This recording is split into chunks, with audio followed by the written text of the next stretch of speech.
Well, good morning, good evening, good night, good day, wherever you're dialing in and watching. We appreciate you dialing in for another video. I appreciate it very much. If you have any questions or comments, please leave them over there on our Facebook page, or you can hit us up on our website at webbaptist.com. We'd love to hear from you. If you have any questions, comments, concerns, prayer requests, whatever they are, send them our way, and we'll be glad to answer those and reply to you as early as convenience. Today's topic, people of the Bible, that we're looking at is the three wise men mentioned in the book of Matthew. This video is being made around the holidays, so I thought it would be best to go ahead and address and talk about this and some of the other issues surrounding the birth of Jesus Christ. And then when we get back into January, we will coincide a lot of the topic videos along with the Genesis the studies that we're doing in the Bible Sunday School series. So today we're looking at the three wise men and go from there. And we have to kind of keep in mind that there's some things that are biblical and then there's some things that are traditional, okay? And they're two different things. And sometimes traditional may seem like an innocent way of part of our worship or part of our thinking, when actually it's not. It's not really that at all. So we're going to kind of separate the two and kind of get an idea of what we have. Now, keep in mind that our main source of this story takes place in the book of Matthew in chapter 2, and we'll go over that in just a second. All of the references that we have outside of the book of Matthew are conjecture at best and traditions that have been handed down through the centuries, and nothing really concrete beyond that. So the story of in the book of Matthew is pretty much our only source of this situation. But we're going to kind of look at the story, and then we're going to look at some of the myths that pop up around this and go from there. So without further delay, I'm going to get into the story. I'm going to read to you the story in regards to the wise men, and then we'll discuss it and go from there. So if we look at Matthew, if you want to read along, that's good. Matthew chapter 2, verse 1. Now, after Jesus was born in Bethlehem of Judea in the days of Herod the king, behold, wise men from the east came to Jerusalem, saying, Where is he who has been born King of the Jews? For we have seen his star in the east and have come to worship him. Okay. When Herod the king heard this, he was disturbed, and all of Jerusalem with him. So stop right there for a second. So what we have here is wise men coming in. What does it say? Wise men from the east. Okay. East is a very big direction to come from. And so they saw his star and they wanted to come and they were asking, Where is he who is born King of the Jews? Now Herod, being that he's king already of the Jewish people, and we've talked about Herod before, and we're going to discuss him more in the next topic with the murder of the innocents. So what's going on here? Okay, he's hearing that there's a king born. Well, he's the king, right? So he's got some concerns. He's like, well, if I'm the king and a king was born, what are you guys here for? So these people come in, these wise men are coming in, and they're asking questions, not necessarily to overthrow or have make any problems or anything. They're just asking questions. Hey, we saw his star. We know that the king of the Jews is born. We come to pay homage. Okay, so that's what's going on. Herod doesn't. He's kind of disturbed. He's like, what are you talking about? I'm the king. I'm not born. I'm no baby. I've been here for a while, and I don't plan on dying anytime soon. So that's what's going on with Herod. So moving on, verse 4. And when he had gathered all his chief priests and scribes of the people together, he inquired of them where the Christ was born. Verse 5.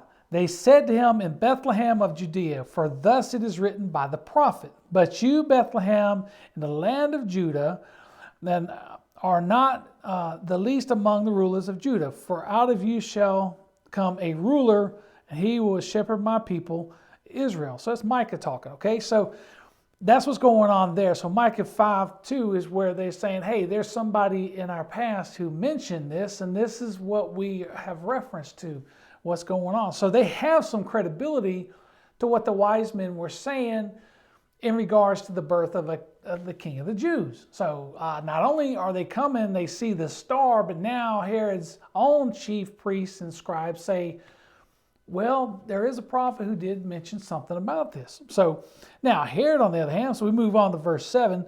Then Herod, when he had secretly called the wise men, determined for them that what time the star had appeared. So he's kind of trying to get some more information on what's going on. And he sent them to Bethlehem. So he said, hey, go to Bethlehem and let's find this king. So that's what he's saying here. So he says, go and search carefully for the young child, and when you have found him, bring back word to me that I may come and worship him also. Okay, yeah, sure. Keep in mind now, this is the same king that would, I don't remember when exactly he did this, but he killed 3 of his own children for a conspiracy, for alleged conspiracy. So, and 2 wives and a mother-in-law. So, yeah, he doesn't have good intentions for the baby, trust me. So, and then verse 9, when they heard the king, they departed. Behold, the star in which they had seen in the east went before them, until it came and stood over where the young child was. When they saw the star, they rejoiced exceedingly, and with exceedingly great joy. Verse 11, when they had come into the house, they saw the young child with Mary, his mother, and fell down and worshipped him. And when they had opened their treasures, they presented gifts to him, gold, frankincense, and myrrh. Verse 12, then being divinely warned in a dream that they should not return to Herod, they departed for their own country another way. Okay, so verses 1 through 12 is what pretty much all we have in regards to these wise men. So Herod told them, hey, go find this king, this child king, and let me know what you find out, and I'll go and I'll pay homage to him as well. So they're like, oh great, we got the king of the Jews, current king of the Jews, wanting to help us out, and so they sent them on their way, and they found the star, and moved them forward, and they found by the star they were able to find where Jesus was at. They paid homage, they bowed down, they worshiped him, and gave him gifts. Now, they in a dream. So what does it say? And then they had, they were divinely warned in a dream. Well, what does that mean?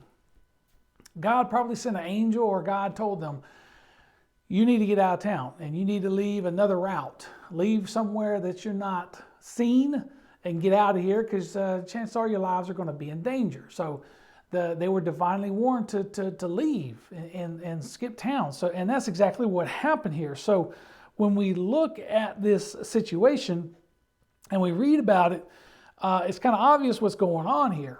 What's going on is these men came to pay homage to Jesus, not thinking of the consequences. They have some idea of who was being born, a king of exceptional value, a king of prophecy, a king of something of significance was being born, and they came to pay homage. And then they were told divinely, get out of town, don't go back to Herod. Because what was Herod going to do? Herod had, he had other intentions. He didn't have intentions of bowing down towards anyone except for Rome. And this kid would have been a threat to his throne. And if he's willing to kill his own children, he's going to be willing to kill a little child as well. So that's what we have in regards to this story. So now, let's look at the situation and going around here. So we got, what does the Bible say? Behold, wise men, okay? We usually associate 3 in that number, 3 wise men. Where do we get the 3 from in regards to, because the Bible doesn't say how many wise men there were, right? We often associate 3 wise men along with the 3 gifts that are given. And that's just what we have done over the centuries and traditions. We've added these 3 wise men because they have each one presented a gift to Jesus. So that's where the 3 comes in. So we don't have anything that says there were 3 wise men. It just says wise men. It could have been 9, 10, 12, 15. We don't know. It could have been a whole caravan of them for all we know, and they were all bringing those gifts. So the number 3 wise men is kind of misleading. It's not really, the Bible never says anything about that. Okay. Another thing is, in some traditions that we see and some things we do, they call them 3 kings. There's nothing to suggest that they were kings. It says 3 wise men. It says nothing about them being kings coming to pay worship to Jesus. Now, how does the tradition of 3 kings come into play? Well, think of it as if we go, and I think that a lot of people have tied in some certain scriptures to help with the understanding that these wise men were kings. So some people say, well, if we look at Psalm 72:11, yes, all kings shall fall down before him, and all nations shall serve him. So, Psalms is kind of, David is kind of saying this, but is he talking about the 3 wise men or the wise men that are coming? We don't know for sure. Now, if we flip over to Isaiah 60, 1 through 6, we're looking at, arise, shine, for your light has come, and the glory of the Lord is risen upon you. For behold, the darkness shall cover the earth, and deep darkness in the people, but the Lord will arise over you, and his glory shall be seen upon you. Gentiles shall come to your light, and kings to the brightness of your rising. And many believe that Isaiah is talking about the birth of Jesus. Being that prophet, he's looking down the road, he's looking through the tunnel of history, and this is what he's interpreting. This is what, divinely shown to him by God. But again, there's nothing to suggest that they were kings, okay? So the 3 was associated with the gifts, and the wise men, there's nothing to say they were kings. Now, they say that they came from the east, okay? So if we look at a map, and I'm going to try to put one here while we're talking. If we look at a map of Judea at that time, what was to the east of Judea? For the most part, it's the Parthian Empire, which is the Persian Empire. Did the wise men come from the Parthian, Persian area? Possibly so, because it is technically of the east. Now, some scholars later on down the lines have come up with the idea that the wise men probably came as far as India. Some scholars have suggested that with the Silk Road is something that ran from, Marco Polo kind of made famous, where you had a trading route going all the way from the Middle East all the way over to the Far East, which is over there to China. So did these wise men come all the way over from China? Again, we don't know. All we know is they come from east of Bethlehem, east of Judea.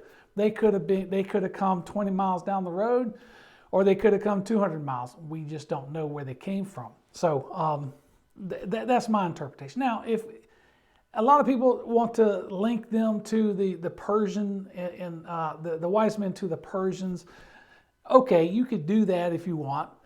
If I want to give an opinion, and I'm looking at history, and I'm looking at what's going on in that time, over the hundreds of years around that time, I'm also looking at the fact that at the end of the Old Testament, we have the southern kingdom and the northern kingdom of the Jews being judged and defeated, and their population scattered, right? So that's what was taking place there. They were enslaved, and they were hauled off to Assyria. They were hauled off to later on, the Babylon, and then the Greeks come in, then the Romans. So there's a lot of subjugation going on over there at that time.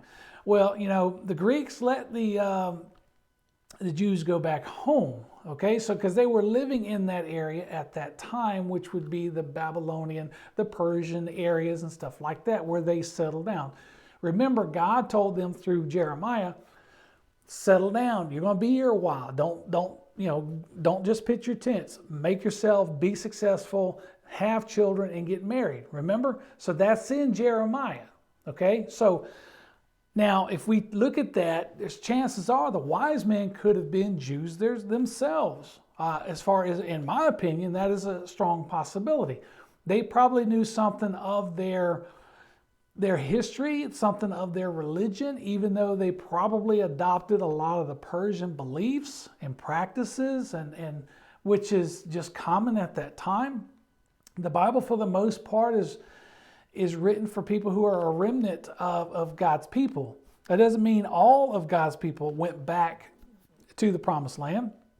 Some of them probably chose to stay in the Persian areas and flourished. So, if we're throwing opinions out there and we're throwing caution to the wind, that's just as viable as saying the wise men came all the way from China. So, we got no definite proof one way or another. We just know they came from the east, and we don't know who they are. So, but they came. These are wise men. They weren't kings. They were wise in the fact that they probably acknowledged and they knew that this was a king of some serious significance. So that is wise indeed. So another thing we look at is, a lot of times when you look at tradition, we look at the manger scene and we see the kings and the three wise kings, and then we look at the shepherds and we look at the camels and the sheep and all this stuff. You got to keep in mind that according to what we read about here in chapter 2, they came and they visited and they came into the house of where Jesus and Mary were at. So it was not a manger, okay? It was a house. The scripture is kind of clear on that. It's good to see. It's an easy thought to think that, well, when Jesus is born, you had these three wise men coming, you had the shepherds coming in, and you had these farm animals everywhere. We all like to look at that and think that that's the scene at Christmas that we want to worship, and that's what we want to believe, and that's what we want to hold close to our hearts. But chances are these wise men, I keep saying kings, but these wise men came probably some months later, or maybe a year or two later, after Jesus was born from the manger, and they went back home after the census that had to take place. So again, with the mention of the house, they weren't there when he was in the manger. Okay, so that's pretty significant in regards to that as well. So now, did the shepherds come about? Yeah, of course the shepherds did. That's a separate story altogether. The kings came a little bit later. It could have been a couple months, could be a year or two. Either way, it did happen. It just didn't happen at the time that we think that it happened, okay? The other thing is the camels. Did they come in on camels? We don't know. Again, we have no idea because again, we don't know who these people are, who these wise men are. Chances are they did come by camel, simply because as many of us who study the Middle East, we know that camels are the ships of the desert, which means that they're very resilient, very hardy, hold a lot of water, retain a lot of water, and they are very useful for that environment, that dry and arid environment. So even if the wise men are coming from the east, well, guess what? They're traveling through a lot of desert area, a lot of dry, arid places. Camels are not far-fetched. I believe that they probably did have a lot of camels in their caravan. Speaking of which, do I believe that the wise men came by themselves? No, I don't. And this is my opinion. I believe that there was probably a caravan of slaves and servants that came with them. Now, these are wise men, right? And we're talking about the ancient world. Wise men pretty much were wealthy. Wise men were advisors. They could have been advisors to other kings in Persia and beyond. In India, they could have been advisors to those kings, further out. Okay, so that's not too far-fetched either. So if they're wise men, they probably have the coin, they have the money, and they have the luxury of bringing along with them servants. One or two servants, or they probably brought a whole caravan. We just don't know. So I don't think that the wise men necessarily came and there was three wise men and that's it. They probably had a servant or two, or maybe 50, 60. We don't know. But it's good. It's probably, in my opinion, it's probably a good idea to assume, you'd be safe to assume that there were some servants that came with them. They're not just mentioned in Scripture, because this story centers around the wise men, being that they are wise and they come and they worship God, Jesus Christ, as they know that He is something of pretty significant in this world now. Now, if we look at the lesson of the three wise men, what are we learning? What are we being taught here? We're seeing that Jesus is not just for the Jewish people. Jesus is for everyone, and that is God's intention. If that wasn't God's intention, God would not have led these wise men to Judea and would not have warned them when they went back home. So God is not necessarily just all about the Jewish people. His intention is for this cross that Jesus will be on for everyone, the whole world.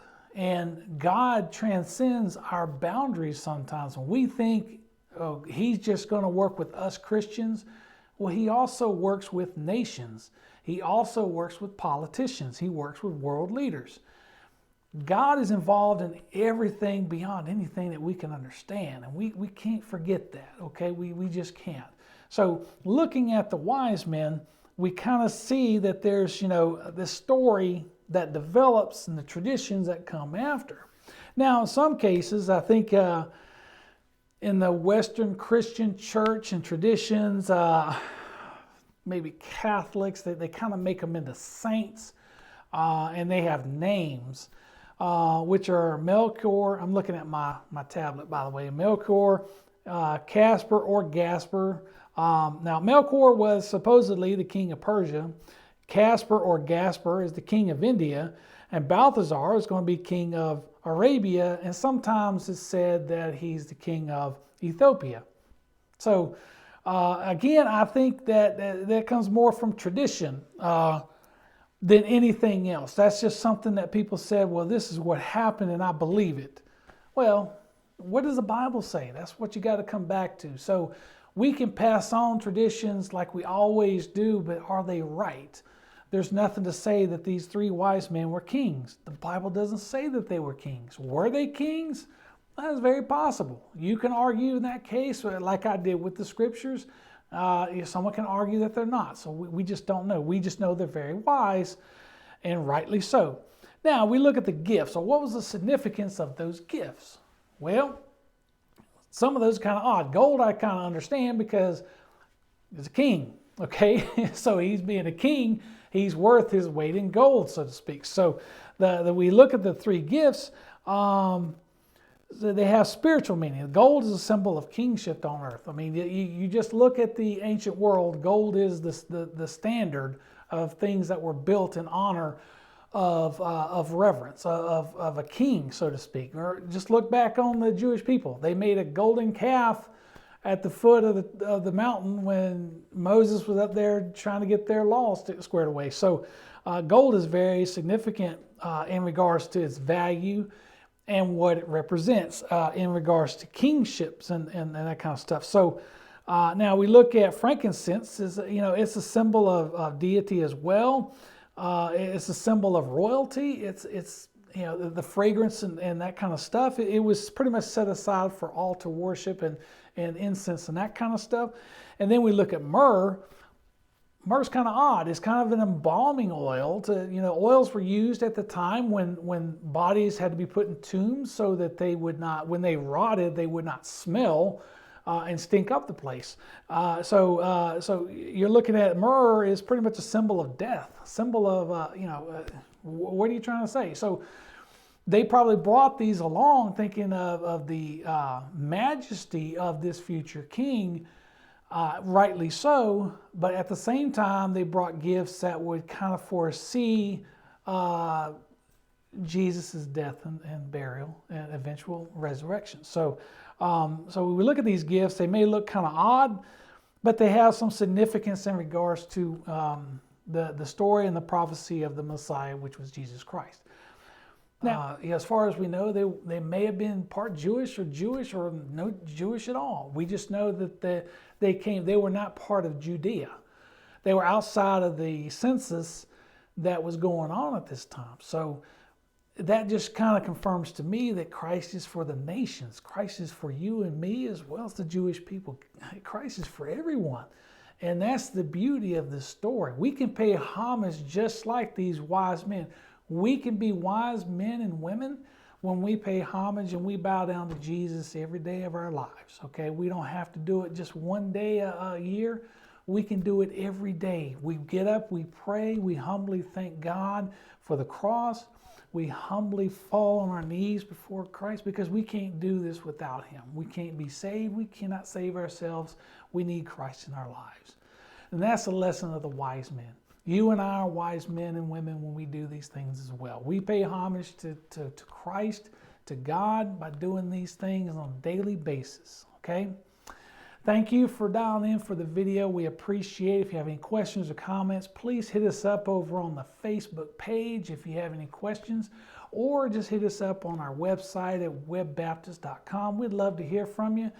And if you can be here at Webb Baptist for a service, come on down and meet with us and greet with us and just spend fellowship with us. I mean, we have a good time here. We worship God. We have a good fellowship. We pray for one another. Wednesday nights, we have some good food, and I love me some good food. And we love to have you here. If you cannot make it to Webb Baptist, get yourself involved in a Bible-based church wherever you're at, and plug into them and see what God's got in store for you through His Son, Jesus Christ. And I guarantee you will be a blessing to them as much as they will be a blessing to you. Okay? Until next time, take care and God bless.